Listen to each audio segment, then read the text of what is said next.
আসসালামু আলাইকুম। ওয়ালাইকুম আসসালাম। কেমন আছেন? এই তো আলহামদুলিল্লাহ ভাই, তোমার কি অবস্থা? আলহামদুলিল্লাহ। তো এই ঈদকে সামনে রেখে আপনার দোকানে বিক্রি কেমন আছে?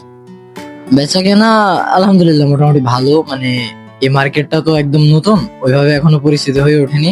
তো আমি চেষ্টা করছি আমার জায়গা থেকে যতটুকু পরিচিত মানে করে তোলা যায়। আশা রাখা যায় সামনে বার ইনশাল্লাহ এর থেকে ভালো হবে, তবে যা হচ্ছে আলহামদুলিল্লাহ এতে আমরা খুশি। তো এটা তো মানে আমাদের মার্কেট থেকে কিছুটা দূরে, ডিস্টেন্স, অনেকে চেনেন না হয়তো। এই যে দোকানটার লোকেশনটা যদি একটু বলে দিতেন। লোকেশন হচ্ছে আমাদের গাংনী বাজার। গাংনী বাজারে এমনি যে কোনো মানুষকে যদি জিজ্ঞেস করা হয় যে আকরামের গলি কোনটা, ওরা চেনাই দিবে। আর যদি জিজ্ঞেস করার মতো ওরকম অ্যাবিলিটি না হয় বা পসিবিলিটি না হয়, তাইলে স্মরণিকা মার্কেটের পাশে একটা গলি আছে, ওই গলির ভিতরে আসলেই আমাদের মার্কেট দেখতে পাবে। শাকিল নিউ সুপার মার্কেট, এখানে 3 নম্বর দোকানটা হচ্ছে আমাদের।